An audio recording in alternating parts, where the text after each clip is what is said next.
My parents are furious I bought a house without asking permission. I signed the papers at 10:14 in the morning, and by noon I had 11 missed calls.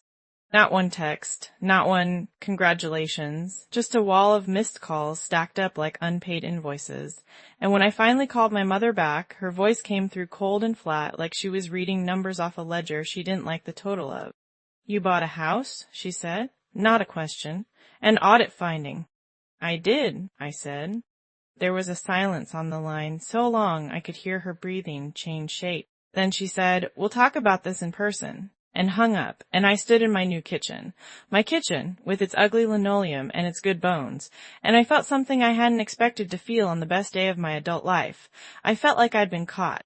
3 weeks later, I found out why, and it was worse than I imagined. Hey, before I get into it, if you're new here, welcome. I tell true stories, slow ones, the kind that take their time getting to the truth because the truth usually doesn't announce itself. It sneaks up through side doors. This is one of those. Stay till the end, because the last 5 minutes changed how I think about the word family for good. I should tell you who I was before all this, because you need to understand the shape of the person this happened to. I'm an accountant, have been for 11 years, ever since I got my CAC license, and a cubicle with a window that looked out onto a parking garage, which I was told was a good view by industry standards. I spend my days in said spreadsheets, column A, column B. Debits here, credits there, everything reconciled by 5 o'clock or it haunts you overnight. It does something to your brain, doing that for a living. You start seeing the whole world in ledgers. Every relationship becomes an account. Every favor becomes a transaction, whether you want it to or not. I didn't choose to see people that way. It just happened, the way your shoulders round from years at a desk. Before the house, I lived in a 1-bedroom apartment above a laundromat on Sycamore Street. I want you to picture it because it matters later. Every Tuesday smelled like other people's fabric softener floating up through the floorboards like a rumor. My car had crank windows, an actual crank, the kind you had to arm wrestle in the rain.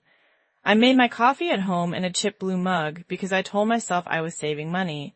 Though really I think I just liked the ritual of it, the one part of my day that belonged only to me, because everything else belonged to everyone else. I was the reliable one. In every family there's a designation, an unspoken job title, nobody votes on, and mine had been decided before I was old enough to apply for it. Reliable wasn't a compliment, it was a job assignment. Here's what handling things looked like, concretely, in my family, in the years before the house. I filed my parents' taxes every April for free because you're already so good at this stuff. I co-signed my sister Rachel's first apartment lease when she was 22 and her credit was a crime scene. I drove 90 minutes each way twice a month to help my mother reorganize her kitchen cabinets in a way that made sense to nobody but her. I paid for my father's transmission repair the year he was between jobs and told everyone forever after that it was a loan, though we both knew the term loan was doing a lot of unpaid overtime in that sentence. I answered the phone, always, any hour. That was the real job, not the tasks, the availability. Reliable wasn't a compliment, it was a job assignment. I want to take you back further, because you can't understand a debt without understanding when it was first opened. I was 9 years old, I had a shoebox under my bed, an old Buster Brown box, corners soft from handling, and inside it I kept things that mattered to nobody but me. A geodad found on a school trip, $4 in loose change I was saving toward a Walkman. A ribbon-eyed one for a spelling bee that my mother said was cute in a tone that meant it wasn't important. One day I came home from school and the shoebox was gone. I found it in my mother's closet, emptied out, my $4 gone, the geode gone. She'd given it to a coworker's kid, she told me later, because you have so much already. And when I asked her why, she didn't apologize. She sat me down on the edge of my bed and she said the sentence that built the next 22 years of my life. She said, "In this family, we don't keep things just for ourselves. We understand that everybody needs something sometimes, and the ones who understand that are the ones who make this family work." I was 9. I didn't have the language for what had happened to me. All I had was the feeling hollow, cold, a little bit proud, because she'd said it like praise, like I'd passed a test, and I'd learned the rule. Understanding was the price of admission. Handling things was how I paid my dues. If you've ever been the one everybody leans on, you know that feeling doesn't stay in childhood. It just gets a job and a car and learns to drive itself to Sunday dinner. So, the house? I'd been saving for 6 years.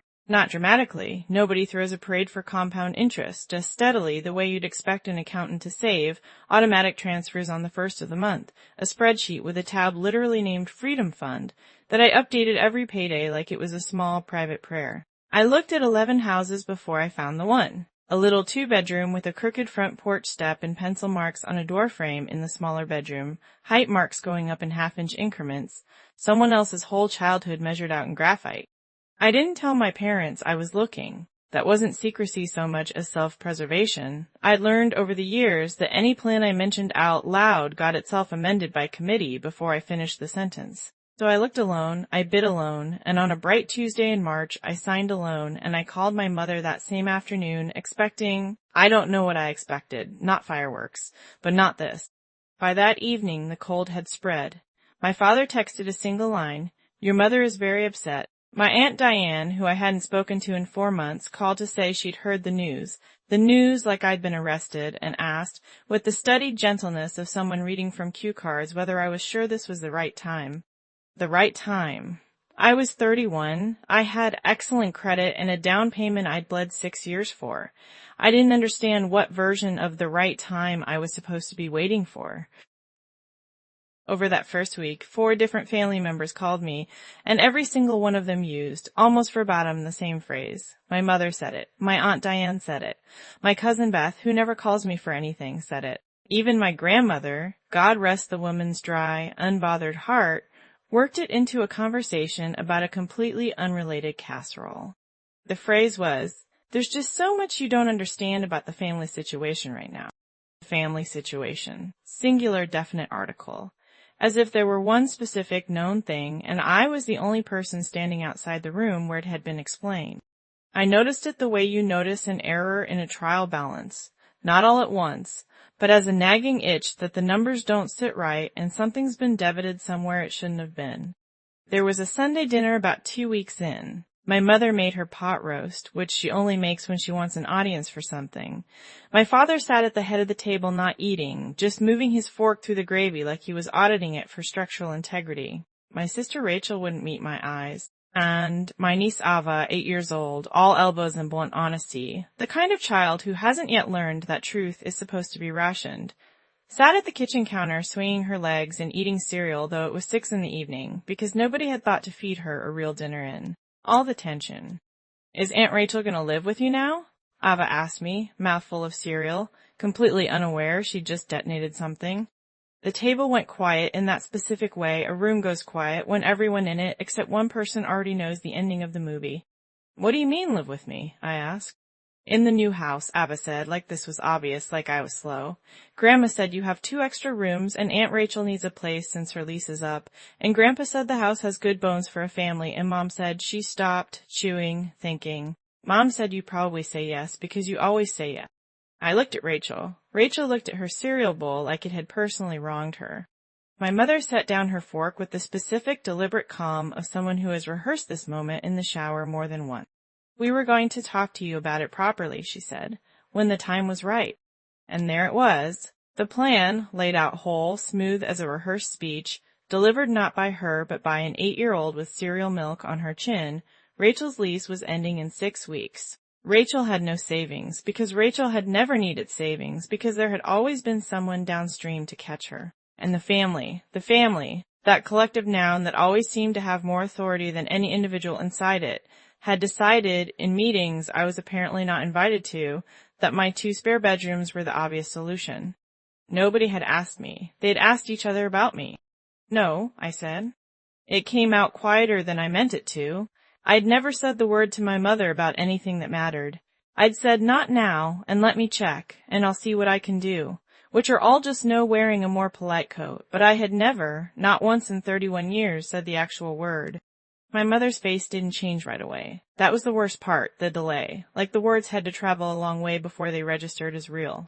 "No?" she repeated. "After everything this family has done for you?"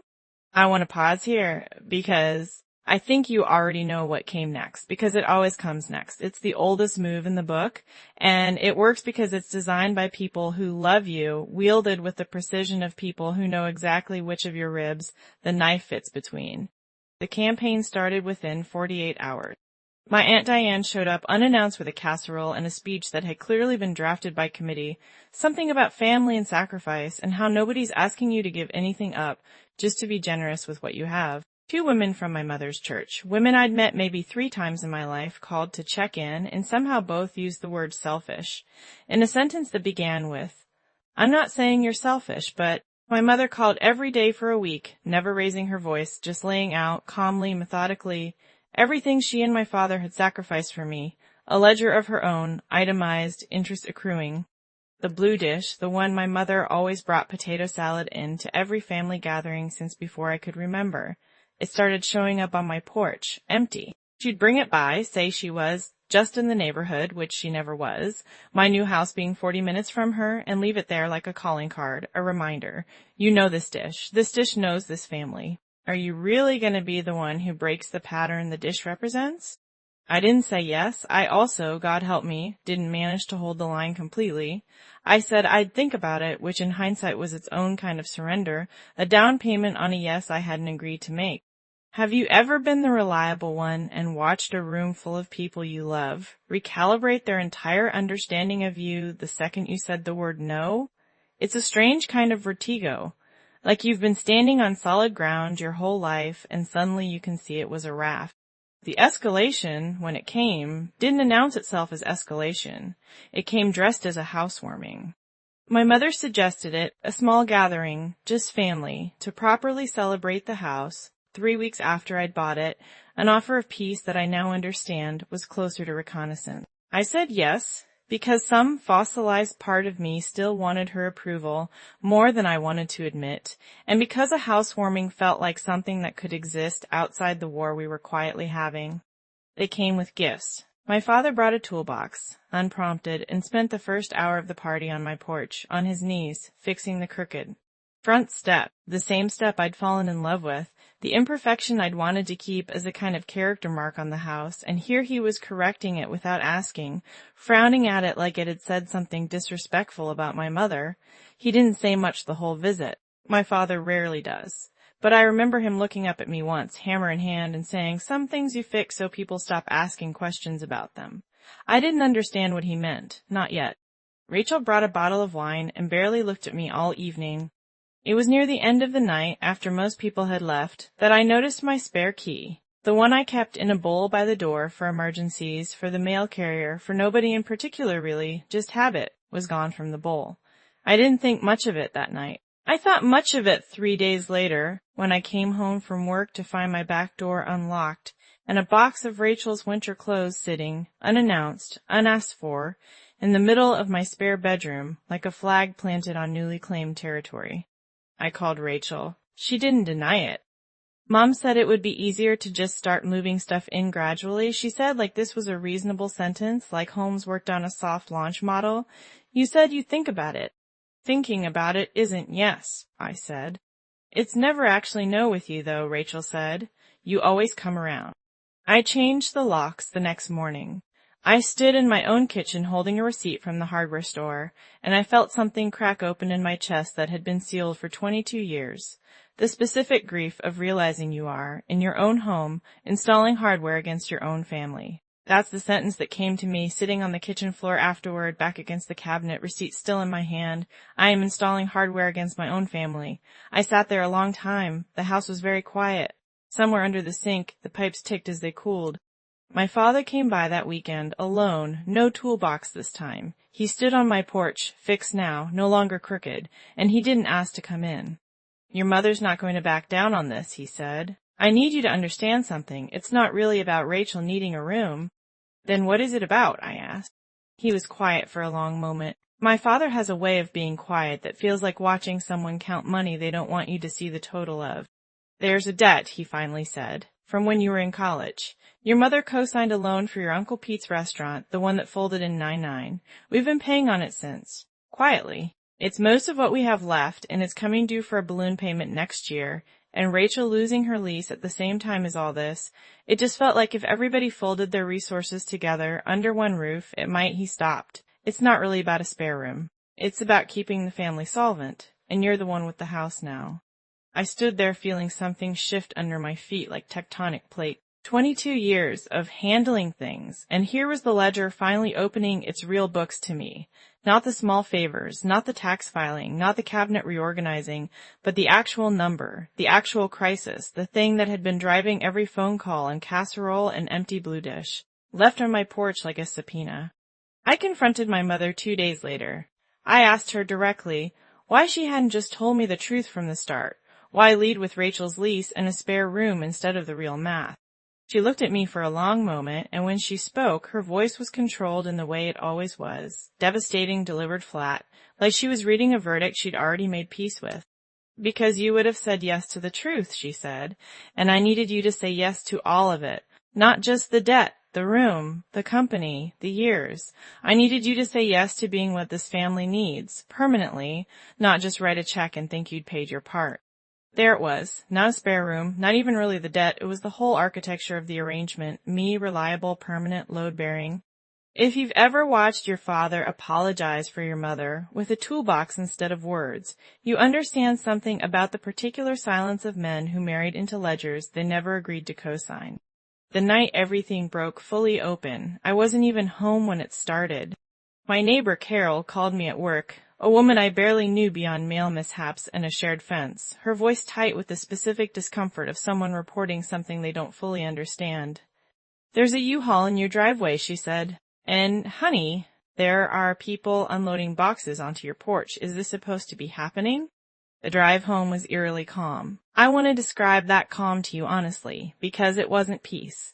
It was something closer to the moment right before you find out a diagnosis, when your body has already started grieving before your mind has caught up. Something in me, the last soft, hopeful thing, the last piece of me that still believed this could resolve as a misunderstanding, finished dying somewhere on the highway between my office and my house, 4 exits before I even saw the truck.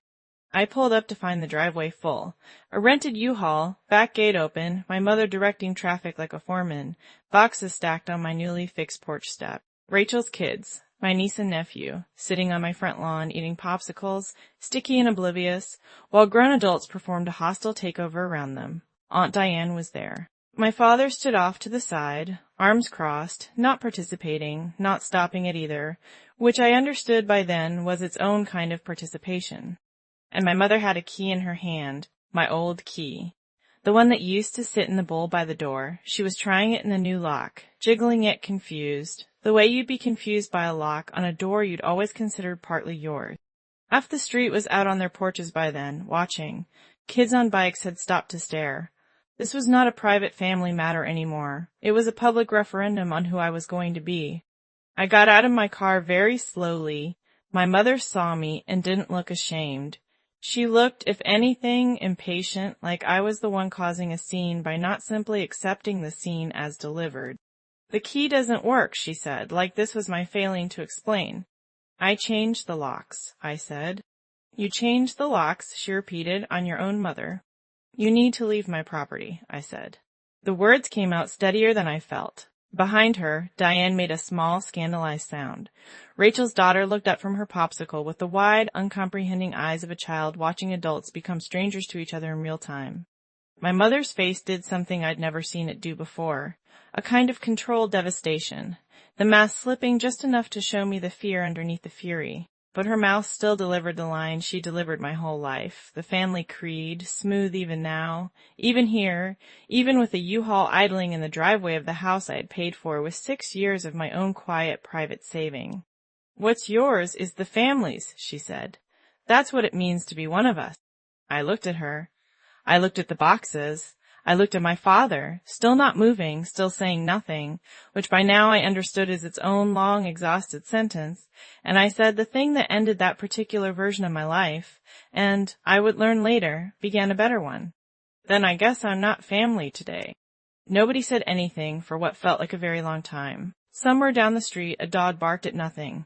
Aunt Diane started to cry, performatively, the way people cry when the crying is meant to be witnessed. My mother's mouth opened and closed once, no sound coming out, and then she turned and started, wordlessly, loading the boxes back into the truck herself, refusing my father's help when he finally, belatedly, moved to assist her.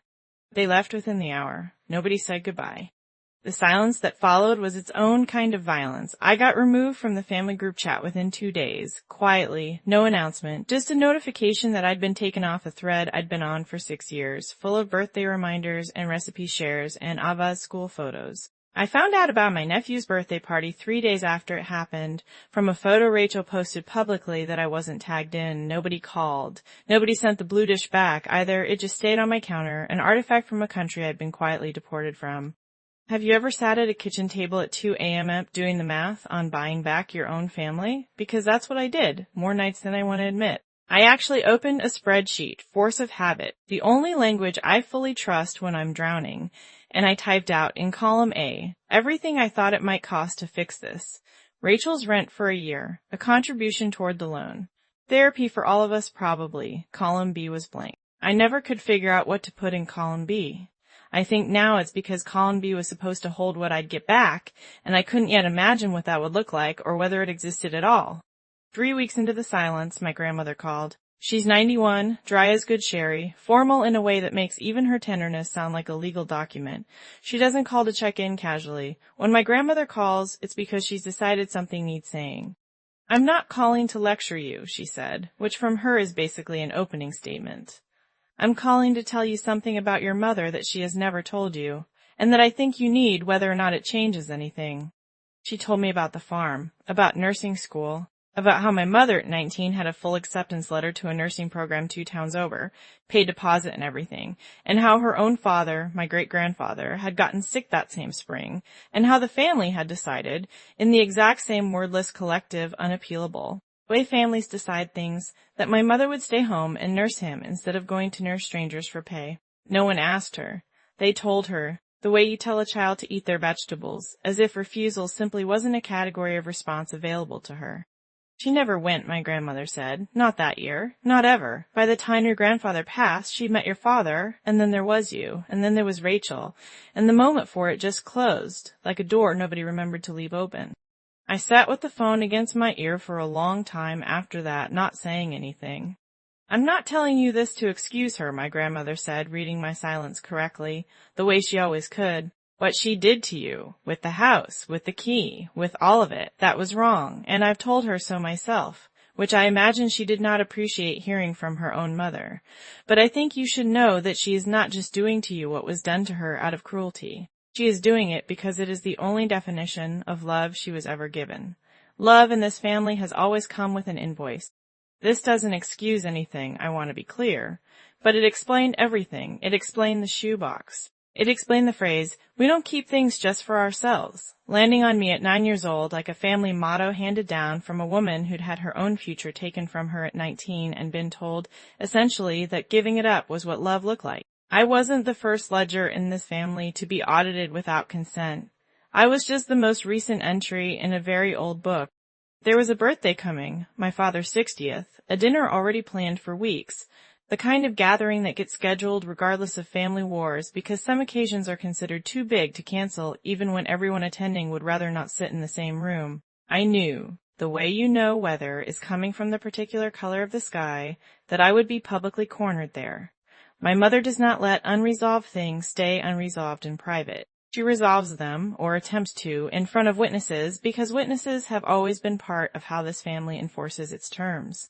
I spent the week before that dinner doing something I hadn't done in 22 years of handling things for everyone else. I did the math for myself first. I want to tell you about the pencil marks on the doorframe in my spare bedroom because I think about them more than almost anything else from that whole year.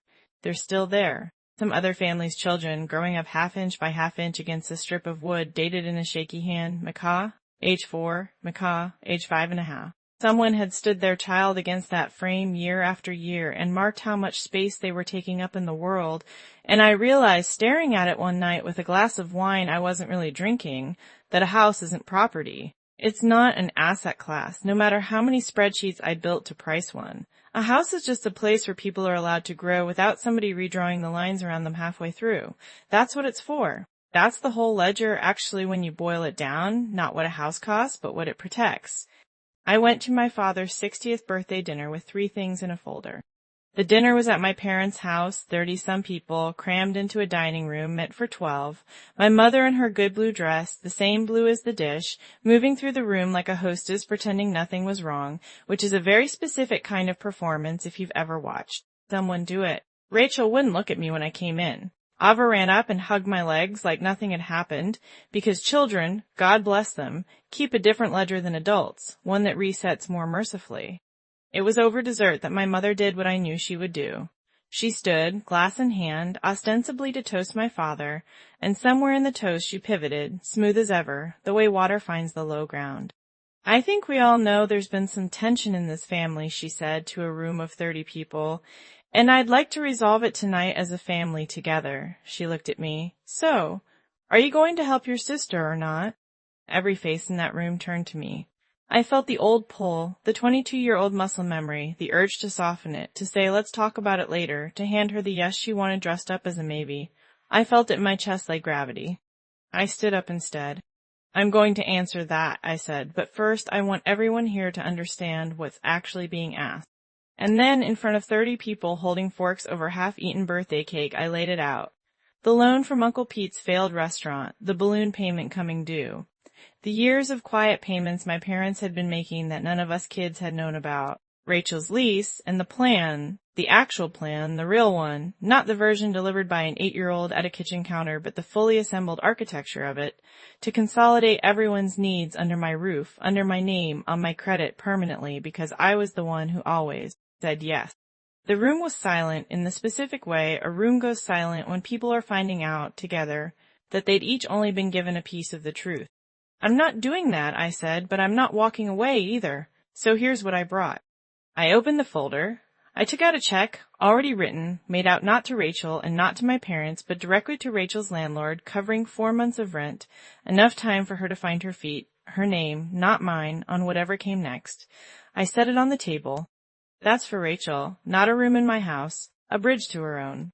Then I took out a folder, thicker, a plan I'd built the way I build every plan, with tabs and projections, a realistic restructuring of my parents' debt, a schedule I could actually help fund without becoming collateral for it myself, worked out with an actual lawyer, not a family meeting. That's for you and Dad, I said, looking at my mother. It's real help. It's not a blank check, and it's not me moving in furniture. It has boundaries built into it, because help without boundaries isn't help, it's just another version of the shoebox. Her face didn't move, but I saw something behind her eyes shift, like a column finally balancing. Then I took out the last item, a single blank sheet of paper. I set it in front of her. And that's for you, I said. It's blank, because I don't actually know what you want, not for the family, not for Rachel. For you. Nobody's ever asked you that, have they? Grandma told me about nursing school. I heard her breath catch, very slightly across the table. I'm not doing this to hurt you. I'm doing it because I think somewhere back there, a long time before me, somebody took something out of a shoebox that belonged to you too and called it love. And I don't want to keep paying rent on a version of love that was never actually free to begin with. Love you have to keep paying for isn't love. It's rent. The room didn't applaud. This isn't that kind of story. My mother's hands were shaking slightly on the tablecloth, and for a second I thought she might sweep the whole folder onto the floor, and some old 9-year-old part of me flinched, waiting for it. If you walk out that door tonight, she said, low, after saying all this, in front of everyone, don't you dare think you can come back whenever it's convenient for you. And that was the moment my grandmother, 91 years old, sitting at the far end of the table with her hands folded like she'd been waiting her whole life for someone to say what needed saying, spoke without raising her voice at all. Let her go, Margaret, she said to my mother. You of all people know what it costs to stay. I have never seen a room go stiller. My mother looked at her own mother for a long moment, and something passed between them that had nothing to do with me at all, some old debt of their own, some ledger going back to a 19-year-old girl, and a nursing school acceptance letter, and a sick father, and a door that had quietly closed. My mother didn't say anything else. She sat back down. She didn't touch the blank sheet of paper, not that night, but she didn't throw it away either. I noticed that. I noticed things for a living. I want to tell you, it all resolved cleanly after that, the way it does in the stories where the door swings open and everyone hugs and the credits roll over a group photo. It didn't. This isn't that kind of ending. And if you've lived anything like this yourself, you already know real endings are quieter and slower and don't come with a bow. But some things did change. Rachel took the rent check. It took her 2 weeks to call and say thank you, and when she did, her voice had none of its old fragments in it, just one plain sentence. "I should have said no to Mom a long time before you did." Her boyfriend, a quiet guy named Theo who I'd met maybe twice, was actually the first person in the family to reach out and ask, genuinely, what he could do to help make the restructuring work. Not out of obligation, just because he'd apparently watched the whole birthday dinner unfold from the doorway and it had rearranged something in him too. My father started coming by on Sunday mornings alone for pancakes. Just pancakes. We don't talk about the big things much. He fixes something small each visit, a dripping faucet, a loose hinge, and I let him, because I've come to understand that's the only ledger he knows how to keep, and I'd rather have him keep it imperfectly than not at all. My mother mailed me a key about 4 months later. Not the old one, a new one, cut fresh, no note attached except 3 words on a sticky note pressed to the front. "If you'll have me." I gave her back a key to my house that same week. The real one, freely. No conditions attached to it. Because a key given after being asked for is a completely different object than a key taken without asking, even if it opens the exact same door. I still keep a spreadsheet because some habits are load-bearing. But there's a new tab in it now, one I added the week after that dinner, and it doesn't have columns for debits and credits. It just has a single running list, the kind you keep of things you're grateful for, if you were the sort of person who let yourself do that. Pencil marks on a door frame, a blue dish, washed clean, sitting in my own cabinet now instead of arriving on my porch like a summons. A blank sheet of paper my mother still hasn't filled in, but hasn't thrown away either, which for her, I've learned, is its own kind of answer in progress.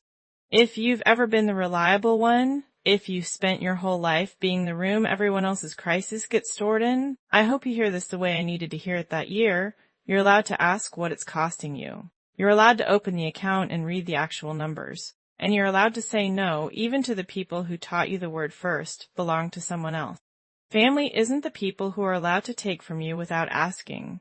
Family is the people who knock even when they have a key.